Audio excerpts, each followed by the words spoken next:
Value addition, value addition, value addition, value addition अंग्रेजी का शब्द है, इधर से सुना समझ नहीं आया।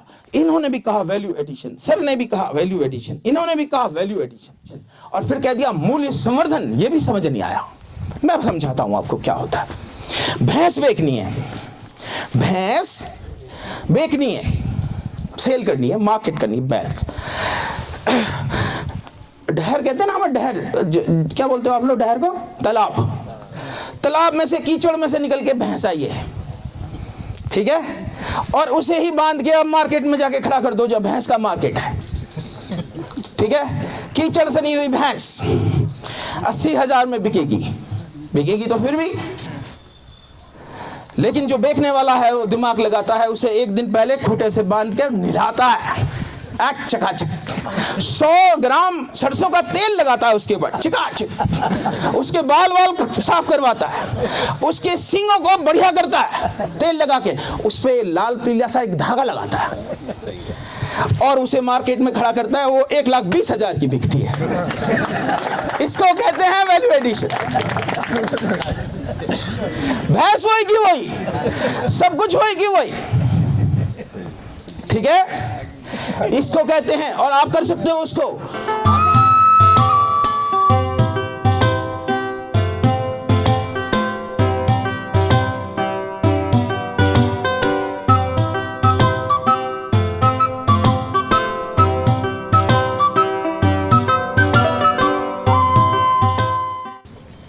मेरा पहला जो नमन है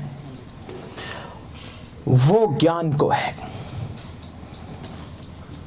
और ज्ञान के जो पुंज यहाँ पधारे हैं डॉक्टर चौधरी साहब और डॉक्टर रविंदर, उनको मेरा पहला नमन है। दूसरा नमन है मेरा उन ऑर्गेनाइजर्स को जिनकी मेहरबानी से हम, स्पाइसेस बोर्ड की मेहरबानी से हम यहाँ एक जगह इकट्ठा हुए हैं इस ज्ञान पुंज में आदान प्रदान के लिए ज्ञान के। और ये तीसरा नमन मेरा ये जेके लक्ष्मी सीमेंट वालों से है, जो ये है ना बाटी चूरमा का जो इंतजाम जहाँ से हो रहा है ना, लाडू बाटी, मुझे पता लगा लाडू बाटी मिलेगी तभी मैं आया यहाँ पे। राजस्थान की लाडू बाटी। और मेरा सबसे बड़ा नमन है सृजन के देवता को। सृजन का देवता कौन है? किसान। तो यार ये नमन वमन कैसे शुरू कर दिया मैंने आज? हमारी परंपरा तो है आदरणीय फलाने, आदरणीय ढिकाने, आदरणीय, ये नमन से शुरू किया मैंने। नमन का मतलब क्या है? मेरे मन से मैं आपको श्रद्धा अर्पित करता हूं, इसको कहते हैं नमन। नमन कहते हैं इसको। पहला नमन ज्ञान पुंज को, दूसरा नमन भरण पुंज को, तीसरा नमन सृजन पुंज को। नमन आदर है, और मैंने आपको आदर दिया, पर मेरा एक अनुरोध और भी है कि आप इसे स्वीकार कर लें। इसको कहते हैं नमस्कार। नमन करने का अनुरोध है मेरा, मैं नमन करता हूं और आप स्वीकार कर लें। इसको क्या बोलते हैं? नमस्कार, है ना? स्वीकार करिए मैं नमन कर रहा हूं। ये संस्कृति भूल रहे हम। इसका मतलब बताऊंगा, इसका कारण बताऊंगा, जिससे आप बहुत बड़ी ताकत बन सकते हैं। नमस्कार, मैंने आपको दिल से श्रद्धा अर्पित की है, आप उसे स्वीकार करें प्लीज। इसको क्या कहते हैं? नमस्कार। आदाब किसको कहते हैं?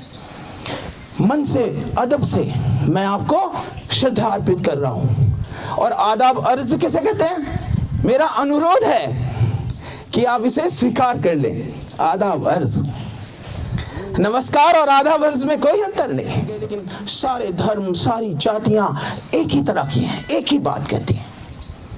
क्या बात कहती हैं? सबसे ताकतवर चीज है नमन। श्रद्धा से एक दूसरे को आदर देना। इससे क्या पैदा होगा? क्या पैदा होता है नमन से? प्रेम पैदा होता है। प्रेम से क्या पैदा होता है? संगठन पैदा होता है, ताकत पैदा होती है। हमने क्या सीख लिया? हमने क्या सीखा? तू क्या है? अबे तू क्या है? अबे हाँ तू क्या? मैं इनसे कहूँ अरे स्पाइस बोर्ड तू क्या? जो हूँ कौन हूँ मैं। इससे क्या पैदा हो गया हमारे बीच में? इससे हमारे बीच में खाइयां पैदा हो गई, द्वेष पैदा हो गया। आप किसी भी व्यक्ति को प्रेम से बोल के देखिए, वो कभी आपके खिलाफ खराब बोलने की कोशिश नहीं करेगा, और करेगा तो उसका मन खुद को कहेगा अरे बेवकूफ मत करिए, अच्छा इंसान है। तो नमन से मेरी बात की शुरुआत इसलिए थी कि यदि प्रेम और संगठन में आना चाहते हो किसान, तो नमन सीखना होगा। तो ये क्या बात थी? ये बात थी व्यवहार की। क्या थी? व्यवहार। व्यवहार व्यवहार में आदर लाना होगा, व्यवहार में एक दूसरे को सम्मान देना होगा, प्रेम बढ़ेगा, संगठन बढ़ेगा। राष्ट्र संगठन बढ़ाने की बात कर रहे हैं। ये सब ये जो आए हैं ना, ये लोग सब ये संगठनों का पर काम करने आए हैं। ये संगठन बैठेंगे जभी, मिलेंगे जभी, जुड़ेंगे जभी, जब ये नमन सीखेंगे, आदर करना सीखेंगे। अब आती है दूसरी बात। दूसरी बात आती है मानसिकता। मानसिकता सुनिए आप किसान भाई, और आपका दिमाग, आपके दिमाग पर जोर पड़ेगा, शाम तक घर सोचते जाओगे। हाथी का वजन होता है 4000 किलो। 4000 किलो। हिंदुस्तान का जो एशियन हाथी है वजन है 4000 किलो। अफ्रीका का हाथी 6000 किलो का होता है, लेकिन हमारा एशियन हाथी 4000, जो आपने देखा है अपनी आंखों से, वो 4000 किलो का होता है। उसके ऊपर एक 40 किलो का आदमी बैठता है, महावत कहते हैं उसको, पतला दुबला सा, मोटा आदमी तो चढ़ नहीं पाएगा, ऐसे ही छपंची सा आदमी होता वो। कितने वजन होता है? 40 किलो, 50 किलो ज्यादा। और एक अंकुश रखता है लोहे का। लोहे का एक ऐसा है, देखोगे ना अंकुश आपने, एक लोहे का हत्था लगा हुआ लोहे का, और मारता है हाथी में है, और जो चाहे काम करता है हाथी। इसको कहते हैं मानसिकता। हाथी के समझ में ला दिया बचपन से कि मेरे अंदर कोई ताकत नहीं है, मेरे अंदर कुछ नहीं है, और ये मेरा मालिक है, इसमें ताकत है। जिसमें ताकत है उसको आभास ही नहीं है कि तुझ में ताकत है, और जिसमें ताकत नहीं है वो तुम्हें चला रहा है। इसको कहते हैं मानसिकता। मानसिकता बना दी गई इस देश में। गरीब है किसान, गरीब है किसान, गरीब है किसान, घर मर गया, किसान गया काम से। कितना नुकसान हुआ रहा राष्ट्र का, इस बात को मैं बताऊंगा। एक आम धारणा यह हो गई कि एक पंखा है, उस पे एक रस्सी लटकी है, पता नहीं ये किसान कब इस पे लटक जाएगा। आत्महत्या कर रहा है, आत्महत्या कर रहा है। मानसिकता में ला दिया कि हम गरीब हैं, गरीब हैं, गरीब हैं, कमजोर हैं। और जितना ताकतवर ये किसान है ना, उतना ताकतवर कोई व्यापारी नहीं है, कोई अधिकारी नहीं है। 2 वर्ष पूरा हिंदुस्तान बंद रहा, सारे ऑफिस सरकारी बंद, सारे व्यापार बंद, सारी दुकानें बंद। 2 साल कोरोना में हर चीज बंद, सड़क पर आना जाना बंद। लेकिन ये देश चलता रहा सिर्फ किसकी वजह से?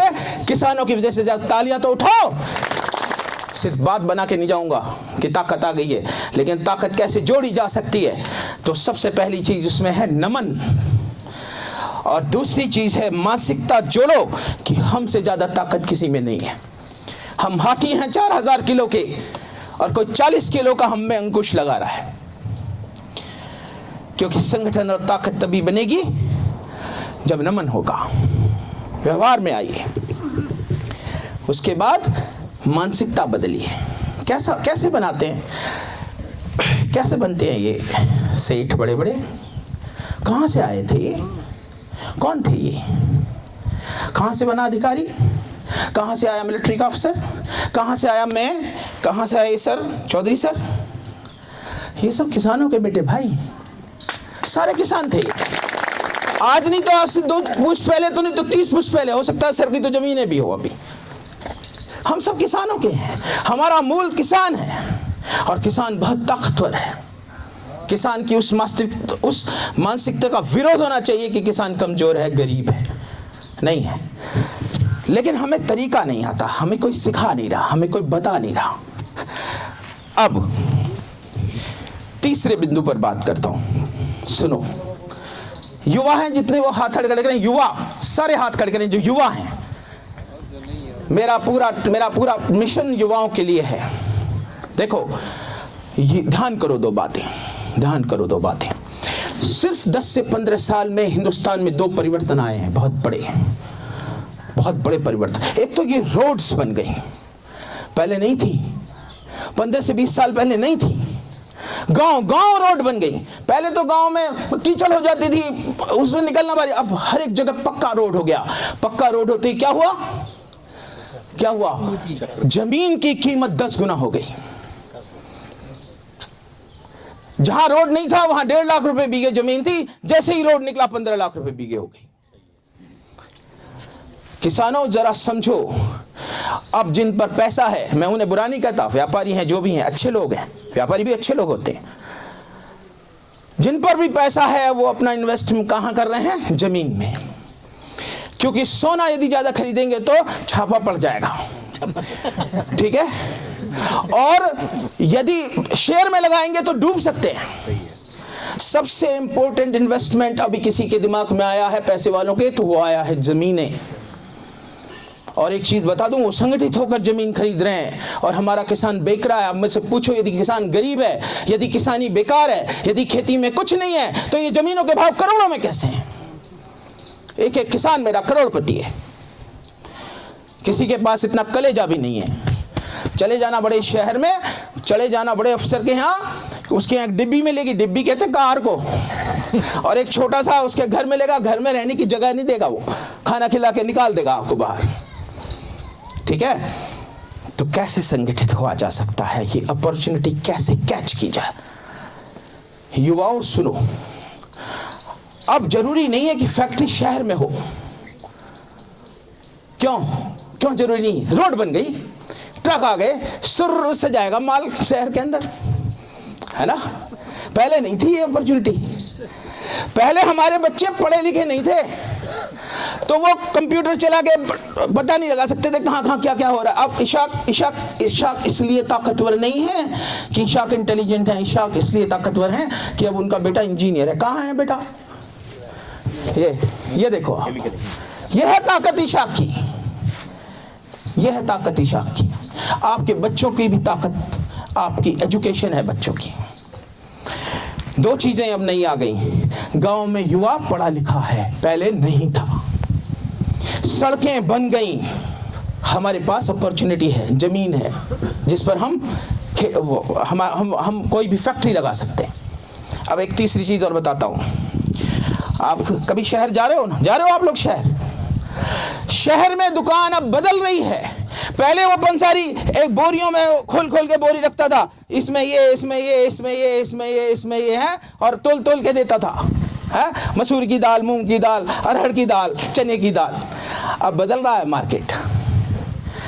अब दुकान के अंदर 1-1 किलो, आधा किलो पे के मूंग के पैकेट लगे हुए हैं। देखिए वो दुकानें अभी 2% बदली हैं, अभी 98% बदलनी बाकी हैं। लेकिन उन्हें बनाएगा कौन?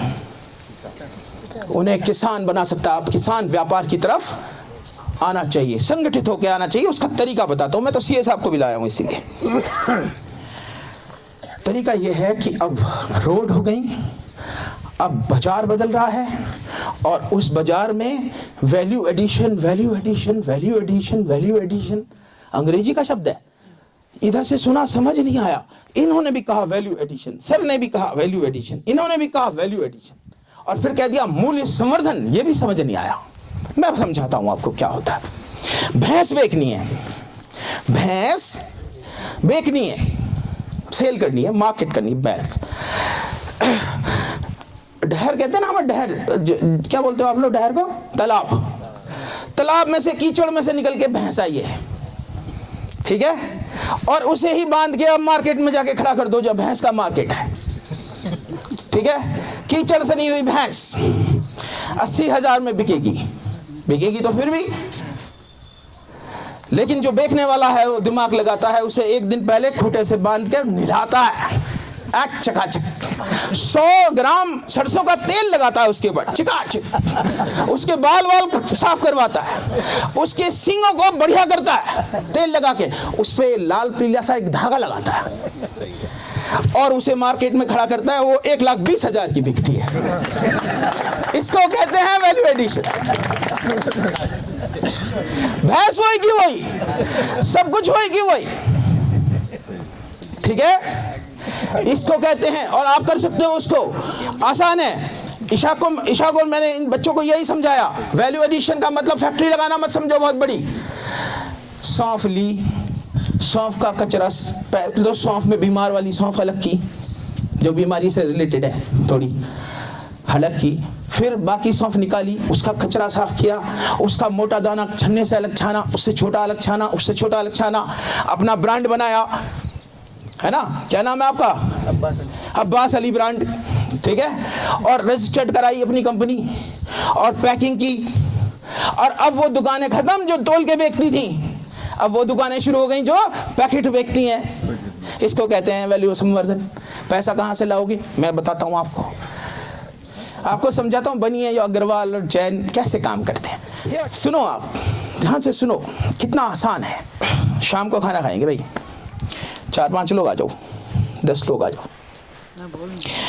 सौंफ की हम सोच रहे हैं पैकिंग करें, किसानों से ले लें, छानलियों से छाने, अपना ब्रांड बना लेते हैं। तो क्या यार तेरा काम, तू तो तेरा आइडिया तो बहुत बढ़िया, ले 50,000 मेरे, दूसरा कहेगा 50 मेरे, 30 मेरे, 80 मेरे, 1.5 लाख मेरा। 10-20 लोगों ने इकट्ठा किया, पैदा हो गया 15 लाख रुपया। अपने लड़के लगाए, कब एक पूंजी आ गई। मैं नहीं कहता कि आप बैंकों से लोन लो, मत लो शुरुआत में। 50,000 100 लोग 50,000 इकट्ठा करो, 50 लाख होता है। हमने फैक्ट्री बनाने की सोची नहीं। अब यहाँ अटक गई बात कि हाँ साहब हम मिल भी लेंगे 10-20 अच्छे अपने। नमन, पहली चीज क्या सीखनी होगी? नमन से बात शुरुआत इसलिए की थी मैंने। आदर देना होगा एक दूसरे को, सम्मान देना होगा। फिर क्या करना है? इकट्ठे भी हो गए हम लोग, सोच भी लिया सब सौंफ का ये करना है, या चलो आटा अपने यहाँ 1482 है, ऐसा गेहूं किसी भी नहीं है। 1482 इकट्ठा करेंगे, अपने किसानों के इकट्ठे होते हैं और इसको चक्की लगा के पीसते हैं और अपना ब्रांड का है। क्या नाम है आपका भाई साहब? क्या आपका क्या नाम है? अरे मैं आपसे पूछ रहा हूँ, आपसे कोई भी नाम बताओ। कालू ब्रांड 1482, ठीक है। क्यों नहीं कर सकते हम लोग ये? अच्छा सुनो, कुछ करोगे तो उन्हें देख के दूसरे करेंगे। सही। अब आती है यहाँ बात अटक गई। सब पैसा इकट्ठा कर लिया, सोच भी लिया ये करेंगे, अब मशीन आनी है, फैक्ट्री बननी है, ये मतलब रजिस्ट्रेशन होना, ये बवाल हमें नहीं पता। एक बेटा का क्या नाम है? वारिस अली ना। वारिस अली जैसे बच्चे हैं आपके, खटाखट कंप्यूटर से सब पता लगा देते हैं। लेकिन आपको एक बात बताऊं, मैंने अपनी कंपनी रजिस्टर्ड की। मैंने सोचा भारत सरकार के कॉर्पोरेट एक्ट में कंपनी रजिस्टर करवानी है, पता नहीं कैसे कैसे पापड़ बेलने पड़ेंगे, किन किन अधिकारियों से मिलना पड़ेगा। किसी से नहीं मिलना, किसी ऑफिस नहीं जाना, किसी ऑफिस के दरवाजे तक भी नहीं जाना। ये जो है ना सीए साहब, डॉक्टर साहब फीस लेते हैं ना, 200 रुपये लेते हैं तो दवा लिखते हैं, ये भी फीस लेते हैं। मैं तो फीस लेने को अच्छी चीज मानता हूँ, ठीक है। तो सीए साहब के पास जाओ, वो कागज बताएंगे, ये कागज बनाओ। कितने लोग हो तुम? 15 लोग हो। अच्छा सुनो, किसी की बेईमानी नहीं कर सकता, कागज पे स्टाम्प पेपर पे होता है और ये भारत सरकार में दर्ज होता है स्कैन होके। कोई भी तुम्हारी दूसरा आदमी बेईमानी नहीं कर सकता, जितने शेयर जिसके हैं वो रजिस्टर्ड होते हैं। तो एक आदमी भी मुड बन के चल सकता है आगे, और दूसरे लोग चाहें कि भाई चलो तुम ज्यादा पैसा मत लगाओ, तुम पे जो 5,000 10,000। एफपीओ क्या है? एफपीओ तो यही है ना, किसान इकट्ठा होकर के सरकार सोच रही है कि ये फैक्ट्रियां किसानों की हों। तो पता है क्या करते हैं ये? इन्होंने कहा साहब कुछ नहीं, मेरे यहाँ आने की जरूरत नहीं है, आप अपना बंदा भेजो, ये कागज दे दो। एक सूची भेज दी, 1 2 3 4 5 6 7, मैंने इन्हें वो कागज़ भेज दिए, इन्होंने वो भेज दिए वहाँ पे, मेरा आईडी वाईडी भेजा, इनका कंपनी रजिस्टर। और देखिए आज की कंपनी में तो सर शायद बोलना चाहेंगे तो बता देंगे, आज की कंपनी में तो एक चीज़ रजिस्टर कराओ, उसकी सारी पिन फिन फिन पता नहीं क्या क्या होती हैं, वो एक साथ निकल के आ जाती हैं। क्या वारिस आपने भी कंपनी तो रजिस्टर करी है ना? ये बड़ा काम नहीं है, पढ़ा लिखा बंदा चाहिए घर में। किसानों, आप इकट्ठे हो, समझदार लोगों के साथ मिलो। फैक्ट्री यदि आप नहीं लगाओगे तो कोई और लगाएगा। 2 काम मत कर देना मेरे कहने से, एक तो जमीन मत बेच देना, आप जमीन मत बेच देना आप अपनी, क्योंकि यही सबसे कीमती चीज़ है आने वाले टाइम पे अपने पास। और दूसरी, ये फैक्ट्रियां लगाओ। और यदि इस खाली अभी तो आम किसान आ गए, मैं किसी ऐसे संगठन के लिए का सोचता हूं जैसे जेके लक्ष्मी वाले कर सकते हैं। जो लोग इच्छुक हैं सिर्फ कि हमें फैक्ट्री लगानी है, ऐसे कुछ मुड्ढ किसानों को इकट्ठा करके लाओ, हम देंगे उन्हें ट्रेनिंग कैसे बनानी है। 100 चीज़ें यहाँ हो सकती हैं। 1482 हम पी सकते हैं, इस सौंफ का हम पैकिंग कर सकते हैं, इस सौंफ का जो तने हैं ना उससे वॉलेटाइल ऑयल निकलता है, उसके ऑयल की हम फैक्ट्री लगा सकते हैं। मेरा आप लोगों से एक ही निवेदन है, सिर्फ नमन सीखिए, सिर्फ नमन सीखिए और इस मानसिकता को बदलिए कि आप कमजोर हैं। एक पहलवान लड़ने से पहले ये सोच ले मैं कमजोर हूं, जीत पाएगा? हाँ और ना में जवाब दो आप मुझे। जिंदगी भर हारे हुए क्यों रहना चाहते हो आप? हनुमान जी को भी पता नहीं था कितना ताकत है मुझ में, तो जामवंत ने बताया उन्हें कि हनुमान आप इतने ताकतवर हो। मैं बता रहा हूं आज आपको, आप बहुत ताकतवर हो।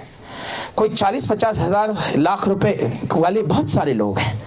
ऐसे यदि 100 लोग इकट्ठे होते हैं 1-1 लाख वाले, तो 1-1 लाख वाले 100 लाख रुपया होता है, ठीक है। और हम फैक्ट्रियां लगा सकते हैं। मैं कहता हूं किसी के खेत पे मत लगाओ, किराया पे ले लो उस जमीन को, जो भी किसान दे रहा हो। और मैं कहता हूं एक किसान लगाओ और दूसरे किसानों को उसमें शेयर में शामिल कर लो, खिलाओ भाई तू भी दे हिस्सा जो जिसको देना है।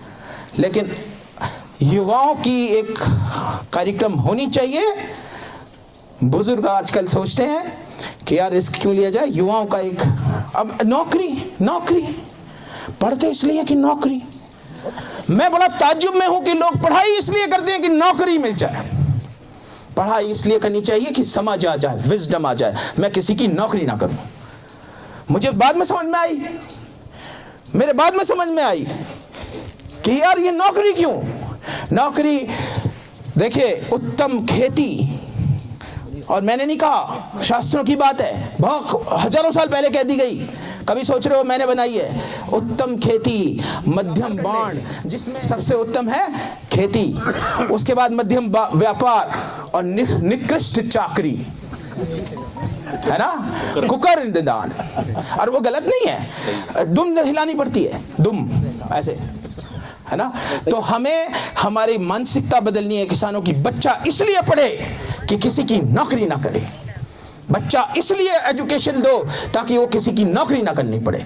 हमारे पास हमारी फैक्ट्री है, हमारे खेत है, पॉली हाउसेज आ गए, एक आदमी एक बीघे में, बता रहे थे रविंद्र मुझे, 2-3 लाख की भिंडी निकाल देता है।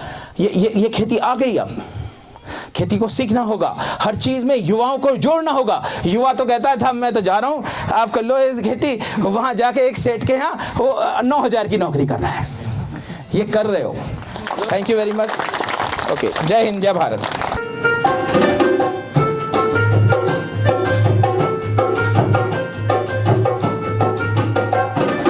अपनी अपनी गांठता दादागिरी छांटता, अपनी अपनी गांठता दादागिरी छांटता।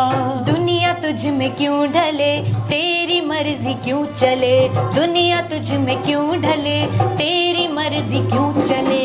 बनना है तो नीर बन, सब में घोर आगे छन। बनना है तो नीर बन, सब में घोर आगे छन। फकीर तन फकीर मन, प्रेम भरे दो नयन। फकीर तन फकीर मन, प्रेम भरे दो नयन। द्वारे द्वारे बांटता, द्वारे द्वारे बांटता, मूल धन,